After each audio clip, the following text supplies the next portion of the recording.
Hello everyone, finally আমি এদের second blog নিয়ে হাজির হয়ে গেছি। আর এই ভিডিওটা ছাড়ার পর তো আমার নিউজ ফিডে শুধু একটাই কোশ্চেন, এটা লোকেশন কোথায়। তো আজকে সবকিছুর অ্যান্সার আমি আমার এই ভিডিওতে দিব। আশা করি তোমাদের এই ভিডিওটা অনেক বেশি ভালো লাগবে। আর অনেকে আমাকে অনেক রকমের কমেন্টস করেছে, সবকিছুর অ্যান্সার আমি এই ভিডিওতে দিব। সো ভিডিওতে আমি এটার লোকেশন, অ্যাড্রেস সবকিছু তোমাদের ডিটেলস বলে দিব। তো চলো শুরু করি। ফার্স্টে আমি আমার ঈদের মেইন আউটফিট নিয়ে কথা বলছি। আউটফিটটা আমি সম্পূর্ণ কাস্টমাইজ করে গজ কাপড় দিয়ে বানিয়েছি। এটার ভিডিও আমি অন্য একটা ব্লগে আপলোড করব, যে কিভাবে আমি গজ কাপড় দিয়ে ড্রেসটা মেক করেছি। আর এখানে কিছু পার্লে জুয়েলারি আর শুজ ব্যাগ, এটা আমি সৌদি আরব থেকে এনেছিলাম। আমার এগুলো পরা হয় না কিছুই, বিকজ তখন আমি প্রেগনেন্ট ছিলাম, তাই আমি তেমন কিছু ইউজ করতে পারিনি। তো তারপর যে আমি ঝটপট রেডি হয়ে যাই। আর আমার কাছে আউটফিটটা পরার পর আমি যখন সম্পূর্ণ রেডি, আমার কাছে অনেক বেশি ভালো লাগতেছিল। প্রথমে ভাবতেছিলাম যে মনে হয় খুব একটা ভালো হয় না, বাট যখন আমি রেডি হয়েছি আমার নিজের কাছে অনেক বেশি ভালো লাগতেছিল। আর সেদিন মোটামুটি ওয়েদারটা ভালোই ছিল, বেশি একটা গরম ছিল না। দেন আমরা চলে যাই ধানমন্ডি 27-এর দিকে। তো এখানে এসে আমরা যখন থামি, দেখলাম যে লোকেশনটা একটু খুঁজে পাচ্ছিলাম না, আমাদের জন্য একটু টাফ হয়ে যাচ্ছিল। আর যেহেতু আমাদের মোবাইলে নেট ছিল না, তাই লোকেশনটা খুঁজে বের করতে একটু ঝামেলা হয়ে যায়।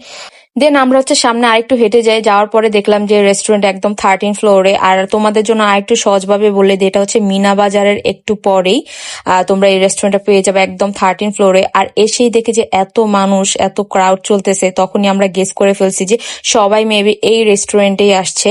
তো যাই হোক, আমরা ওয়েট করতেছিলাম। আর এই রেস্টুরেন্টটা নর্মালি অন্যান্য রেস্টুরেন্ট যেমন সকাল 10টা-11টা থেকে ওপেন হয়, বাট এই রেস্টুরেন্টটা বিকেল 5:30 থেকে ওপেন হয়, আর রাত 10:30 পর্যন্ত মেবি এটা ওপেন থাকে। তো তারপর আমরা এই যে লিফটে এখন উঠবো, তাই সামনের দিকে যাচ্ছিলাম। আর এটার ভিতরে এনভায়রনমেন্টটা আমার কাছে খুব ভালোই লাগতেছিল, বাট এত পরিমাণ মানুষ ছিল যে পা ফালানোর মতো কোনো জায়গা নেই। তো তারপরও যেহেতু এত কষ্ট করেই আসছি, ভাবলাম যে রেস্টুরেন্টটা দেখেই যাই। এখানে একটা ভিডিও করা ধরছি, দেখো তাও কত মানুষ। তো ফাইনালি আমরা একদম 13 ফ্লোরে চলে যাই, আর এটা তখনই ওপেন হয়েছে। আর গিয়েই দেখি ভাই এত পরিমাণ মানুষ ছিল। এই ভিডিওটা ছাড়ার পরে সবাই আমি বলেছিলাম যেটা মাছের বাজার, সবাই অনেক রকমের কমেন্ট করছে। জাস্ট আমি এটা জোকিং করছিলাম। আসলে ঢাকা শহরে মানুষ কোথায় যাবে, আর বিশেষ করে সবাই একটা নতুন রেস্টুরেন্ট হলে সেখানেই যাওয়ার জন্য ওয়েট করে। এক রেস্টুরেন্টে আমরা আসলে কেউ আর যেতে চাই না, বোর হয়ে যাই। তো আমি জাস্ট এটা জোকিং করেই আপলোড করেছিলাম, বাট অনেকে সিরিয়াস নিয়ে নেয়। তো যাই হোক, তারপর অনেক ঘুরে ফিরে কোথাও কোনো জায়গা পাচ্ছিলাম না, একটা সিটও আমরা অ্যাভেলেবেল পাচ্ছিলাম না।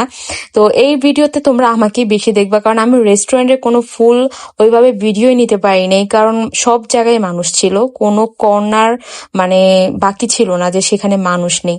তো তারপর আমরা এখানে প্রায় 1 ঘন্টার মতো এখানে ঘোরাঘুরি করি, বাট কোথাও সিট পাচ্ছিলাম না। পরে অ্যাটলিস্ট আমরা একটা ডিসিশন নেই যে এখানে আর বেশিক্ষণ আসলে স্টে করে কোনো লাভ নাই, কারণ আমরা কোনো সিট পাবো না। দেন অনেক কষ্ট করে একটু জায়গা পাই যেখানে আমি একটু ভিডিও নেই, বাট এই সিটটাও কিন্তু খালি ছিল না। কিছুক্ষণ পরে দুইজন আসে, এসে বলে যে এটা নাকি তাদের আগে থেকে বুক করা। তো কি আর করার, সেখান থেকে উঠে যাওয়া লাগে।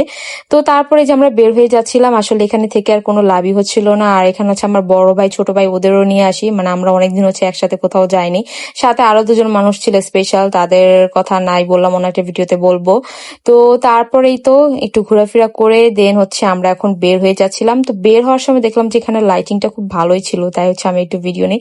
আমার কাছে এই প্লেসটা না সব থেকে বেশি ভালো লাগছে, রেস্টুরেন্টের একটু ডিফারেন্ট ছিল। দেন আমরা তারপর গ্রাউন্ড ফ্লোরে চলে আসি। আমরা অন্য একটা রেস্টুরেন্টে যাওয়ার ডিসিশন নেই, সেটার ভিডিও আমি অন্য একটা ব্লগে আপলোড করবো।